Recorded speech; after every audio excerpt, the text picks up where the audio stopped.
ఎర్రప్ప కనిపించట్లేదంట. ఎర్రప్పని ఎవరో ఎత్తుపోయారట. పోలీసులు ఎత్తుపోయారా, లేకపోతే ఇంకెవరైనా కిడ్నాప్ చేసి తీసుకెళ్లారా? ఒక 2 రోజుల నుంచి తీవ్రంగా ఈ విషయం గురించి డిస్కషన్ అవుతున్నది. ఎర్రప్ప ఎవరు అనుకుంటున్నారా? ఎర్రిపప్ప కాదండి, ఎర్రప్ప. ఆ ఎర్రప్ప ఎవరో కాదు, అజయ్ బాబు.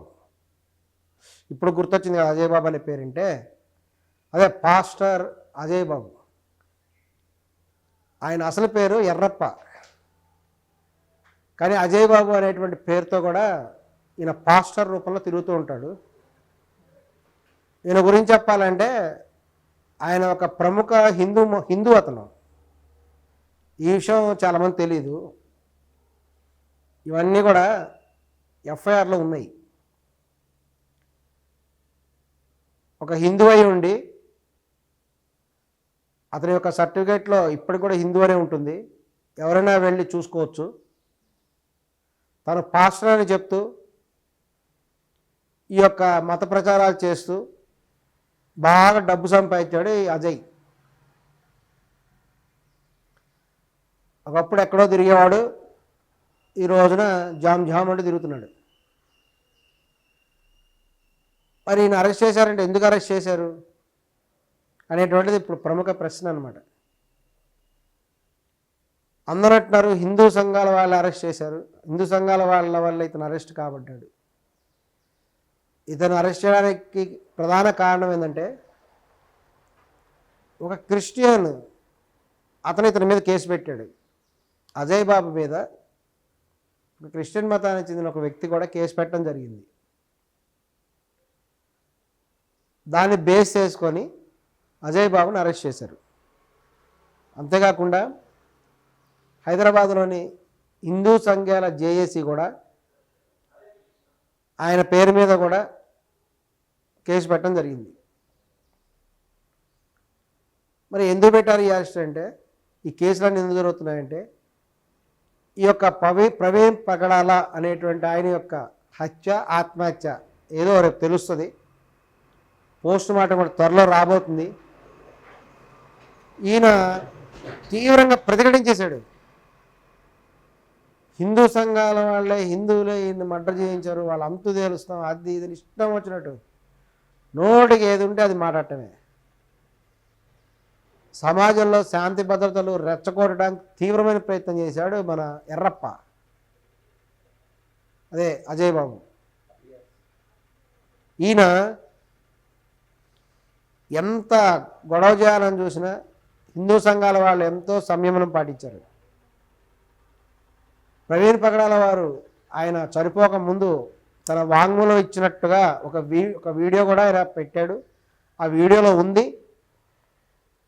ఖచ్చితంగా ఆయన మీద ఫత్వా జారీ చేయబడిందని, తన ప్రాణహాని ఉందని స్పష్టంగా ప్రవీణ్ పగడాల ఆయన చెప్పడం జరిగింది. దాని ప్రకారము ఖచ్చితంగా ఎంక్వైరీ చేయాల్సిన అవసరం ఉంది. ఎందుకంటే మన వాంగ్మూలాన్ని ఖచ్చితంగా కూడా పరిగణలో తీసుకోవాలి చట్ట ప్రకారం. సరే, ఆ దిశగా కూడా చట్టపరంగా ఉన్నటువంటి ఆ చర్యలు జరుగుతున్నాయి. ఇక్కడ గమనించినట్లయితే పోస్ట్ మార్టం రిపోర్ట్ ఎందుకు ఆగింది, ఇన్ని రోజులు ఎందుకు పట్టింది అనడానికి మనం జాగ్రత్తగా గమనిస్తే కొన్ని కారణాలు కూడా ఉండొచ్చు. లా అండ్ ఆర్డర్ కాపాడటమే పోలీసుల ప్రధాన బాధ్యత. శాంతి భద్రతల పరిరక్షణే చూడటమే మన పోలీసు యొక్క బాధ్యత. మనం గమనించినట్లయితే హత్య జరిగిన సమయంలో రంజాన్ మాసం నడుస్తున్నది.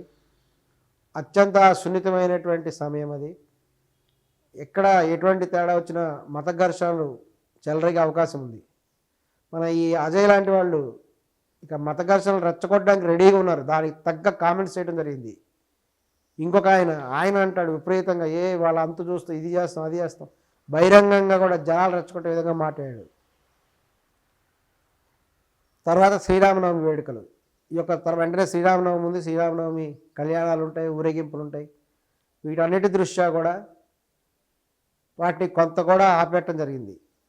శ్రీరామనవమి అయిపోయింది కాబట్టి, పట్టాభిషేక మహోత్సవం కూడా అయిపోయింది కాబట్టి, ఇప్పుడు ఆ యొక్క పోస్ట్ మార్టం అనేటువంటిది దాని యొక్క వివరాలు బయటకు వచ్చే అవకాశం ఉంది. ఈ సమయంలో కనుక అజయ్ బాబు లాంటి వాళ్ళు బయట ఉన్నట్టయితే చాలా ప్రమాదం సమాజానికి. వీళ్ళు తప్పనిసరిగా మత ఘర్షణలు చెలరేగే విధంగా మాట్లాడతారు, హిందూ సంఘాల మీద అసత్య ఆరోపణలు చేస్తారు కాబట్టే ముందుజాగ్రత్త చర్యగా ఆయన్ని లోపల పెట్టడం జరిగింది. ఇక అనేక మంది మీద కామెంట్ చేస్తున్నారు. హమారా ప్రసాద్ అరెస్ట్ చేయించారని, రాధా మనోహర్ దాస్ అరెస్ట్ చేయించారని ఈ విధంగా కూడా చెప్పడం జరిగింది. నిన్ననే హమారా ప్రసాద్ గారు ఒక వీడియో కూడా రిలీజ్ చేశారు. ఆయనతో కూడా మేము మాట్లాడాం. ఆయన చెప్పినటువంటి వీడియోలో స్పష్టంగా చెప్పారు, ఈ యొక్క ఎర్రప్ప అలియాస్ అజయ్ బాబు మీద కేసు పెట్టింది ఒక క్రిస్టియన్ వ్యక్తి, దాన్ని బేస్ చేసుకుని ఆయన్ని అరెస్ట్ చేశారని హమారా ప్రసాద్ గారు స్పష్టంగా చెప్పారు. ఆ కేసు పెట్టిన వ్యక్తి ఇంటర్వ్యూలు కూడా యూట్యూబ్లో అవైలబుల్ ఉన్నాయి, చూడదలుచుకున్న వాళ్ళు చూడొచ్చు. ఇక రాధా మనోహర్ దాస్ వీరందరూ ఏంటంటే ఎక్కడైతే కూడా వీళ్ళ మీద విపరీతమైనటువంటి ఈ యొక్క ప్రచారం జరుగుతుందో, అసత్యంగా మాట్లాడటం, అసభ్యంగా మాట్లాడటం హిందూ మతం మీద చేస్తున్నారో, వీళ్ళందరూ దాన్ని ఖండించుకోవడానికి తమంతట తాము ప్రజల్లో పుట్టినటువంటి బయటకు వచ్చినటువంటి వాళ్ళు వీళ్ళు. అంతేగాని హత్య రాజకీయాలు అనేటువంటిది కూడా హిందూ మతం వాళ్ళు ఎప్పుడు కూడా మేము ప్రోత్సహించలేదు, ఎప్పుడు వీళ్ళు అనలేదు కూడా. ఇక కొంతమంది ఇక ముస్లిం మతంలో ఉండేటువంటి గురువులు కూడా, షఫీ లాంటి వాళ్ళు, వీళ్ళందరూ కూడా హత్య జరిగిన వెంటనే వీళ్ళు వెళ్ళిపోయారు.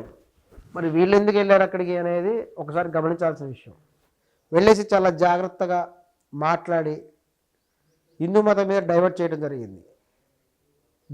దీని యొక్క హుందా తీసుకొని ఈ యొక్క కేఏ పాల్ లాంటి వాళ్ళు రెచ్చిపోయారు. ఇక ఆయన అంటాడు, అనేక దేశాల్లో ఉండేటువంటి 100 కోట్ల మంది క్రిస్టియన్లు, అనేక దేశాల్లో ఉన్నటువంటి 100 కొద్ది ముస్లిమ్స్, వీళ్ళందరూ కూడా హిందూ మతం మీద దాడి చేస్తారు అనేటువంటి విధంగా కేఏ పాల్ చెప్పారు. ఖచ్చితంగా కేఏ పాల్ గారి వరకు మేము చెప్తున్నాము, నీతో ఛాలెంజ్ చేస్తున్నాం, నాతో డిబేట్కి నీకు చేతైతే రమ్మని కూడా నీకు సవాల్ ఇస్తున్నాం హిందూ మత సంఘాల తరఫున. అంతేకాకుండా మీరు ఒక నెంబర్ ఇస్తారు, వాట్సాప్ నెంబర్ అని, దానికి ఎప్పుడు చేసినా స్విచ్ ఆఫ్ ఉంటుంది. మరి మీరు ఇచ్చిన నెంబర్ ఏంటో మాకు తెలియదు, అది ఎప్పుడు స్విచ్ ఆఫ్ ఎందుకు ఉంటుందో అర్థం కాదు. కేఏ పాల్ గారు,